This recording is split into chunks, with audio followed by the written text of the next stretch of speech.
Assalamualaikum warahmatullahi wabarakatuh. Ketemu kembali bersama saya Gusmat. Dan kali ini saya akan sedikit memperjelas, sedikit memberitahu. Kalaupun saya memberitahu ini dipercaya ya monggo, kalau nggak dipercaya pun silakan. Saya akan melanjutkan video saya yang tadi atau yang sebelumnya ini. Di situ saya bahas tentang masalah orang yang suka khianat, ya, suka menipu ataupun apa. Sekarang saya akan melanjutkan.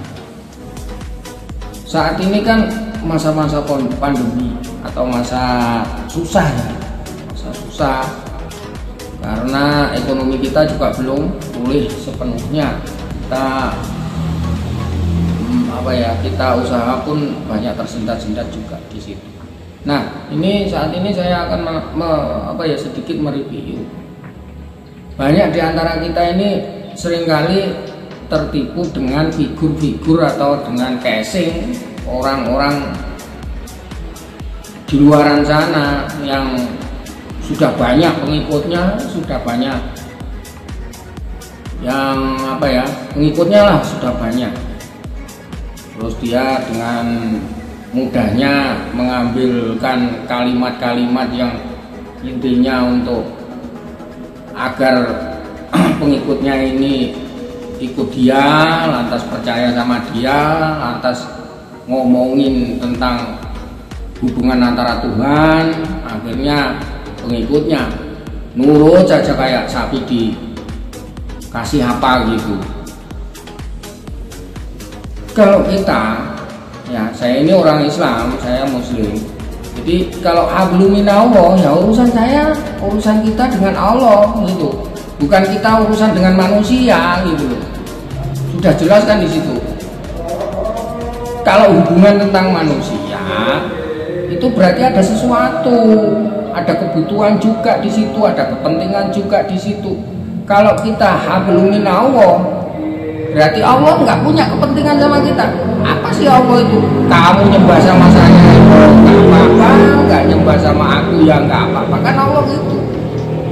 Allah nggak minta sama kita itu harus disembah ataupun harus diapakan.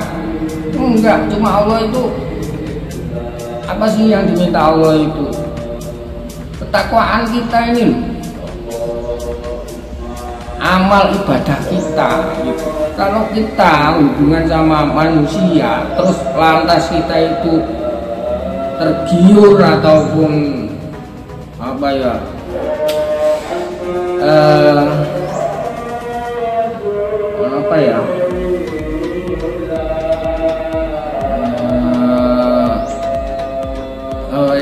intinya tergiur dengan casing orang tersebut dengan memakai peci, memakai apalah gitu yang seperti agamis, hingga dia itu dimuti wong sakmono bane, terus lantas kemudian dengan pengikut semacam itu lantas dimanfaatkan dengan mengatakan ini dan itu, dengan menakut-nakuti ataupun mengiming-imingi nantinya di sana begini. Lah kita ini punya akli kan akal, ya kan? Allah itu juga bisa diakal juga. Semuanya kalau nggak ada akalnya, nggak pakai akli. Ya, kalau nggak pakai akli, kita hanya muka lah nanti mendapatkan harta yang sekian. Kita menabung sekian, nanti akhirnya mendapatkan sekian.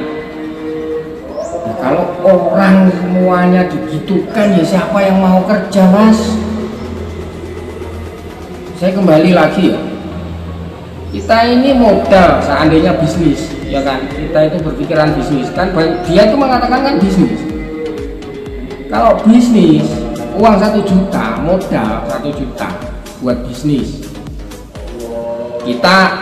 Kita yang 100.000 itu kita tabung di akhirat, taruhlah gitu ya. Katanya kan gitu, tabung ke akhirat. Nah, tinggal 900. Nah, sedangkan yang kita panuti ini tadi bilangnya begini, ya sudah tabung semuanya, nanti akan dilipat gandakan.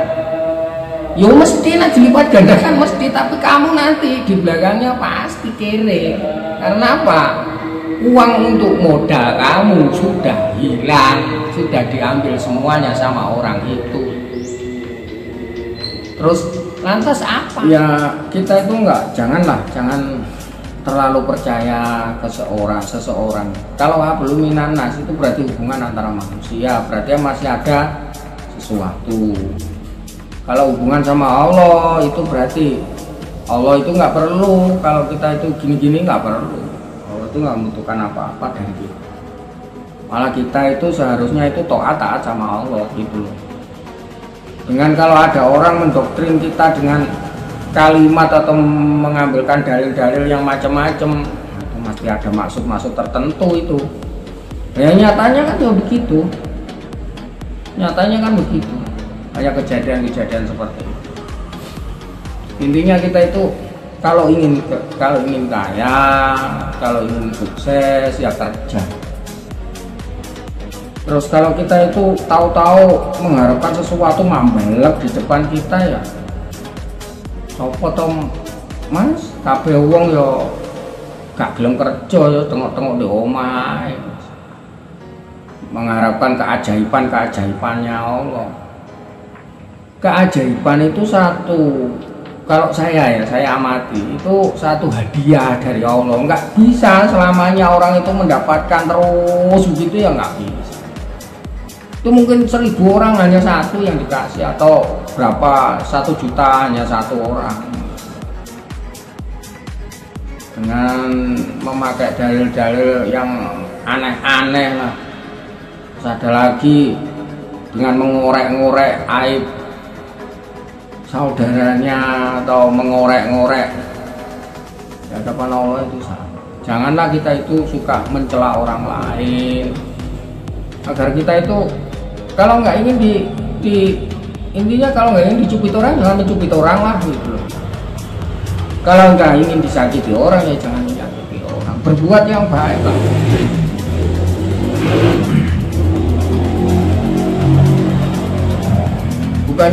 Bukannya dengan kita itu dikasih amanat dari ini ya, dari kelompoknya ini, kamu tak kasih alamat, kamu yang saya jadikan figur, kamu yang saya percayai. Dengan dikasih amanat seperti itu, dipercayai, dijadikan figur seperti itu, lantas dengan semua menah-menah atau sak penake karepe atau sak penake dhewe gawe acara sing macam-macam, dengan akhirnya menipu itu tadi.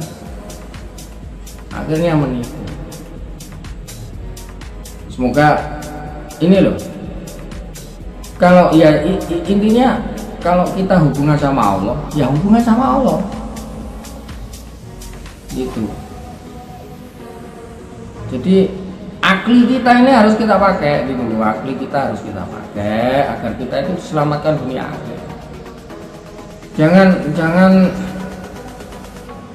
melihat orang ini kok bilangnya udah nanti ini yang 1 juta ini atau 1 juta ini buat modal, yang 100 saya sedekahkan, nanti yang 900 sudah taruh semua buat ini, nanti akan dilipat gandakan sama Allah. Ya dilipat gandakan, tapi kan nggak semacam itu, nggak dihabiskan semuanya gitu. Modal kan harus ada untuk bisnis itu tadi, untuk mengawali bisnis lagi sambil kita berdoa.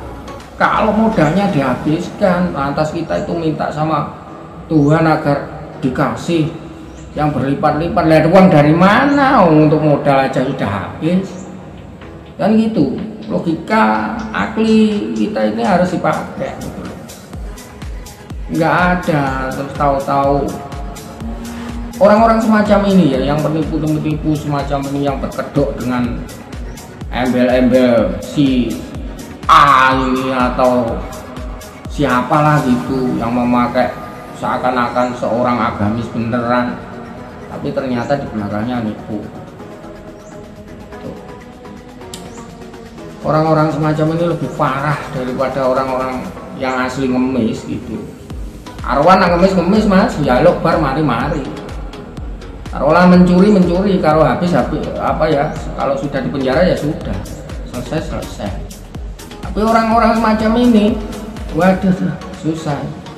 Ada ya korbannya itu, sudah kerja dari pagi sampai sore untuk makan anak dan istrinya, tahu-tahu dibilangin gitu, uang yang mestinya buat apa ya, buat keluarganya dikasihkan ke situ semua. Sudah nggak makan, ditipu. Betapa sakitnya orang semacam itu. Kok nggak tahu, kok nggak takut dia itu loh. Kok nggak takut sama azabnya Allah itu loh, nggak takut gitu loh. Seakan-akan hanya dibuat mainan gitu loh. Terus orang-orang semacam ini kalau saya lihat dari unsurnya, dari unsur nenek moyangnya dia, ya kan, itu nggak ada unsur seperti oh ini nasabnya dari ini, itu nggak ada. Ya ada sedikit gitu aja. Kalau yang asli yang ada nasabnya, insya Allah kok enggak lah. Kalau kita itu berapa ya, ngoco di situ, koyo ya nggak mungkin gitu loh. Ya mungkin punyalah kesalahan, tapi ya nggak sebegitu loh. Betul, namanya manusia itu semuanya punya kesalahan, tapi nggak seseram itu, sengeri itu gitu.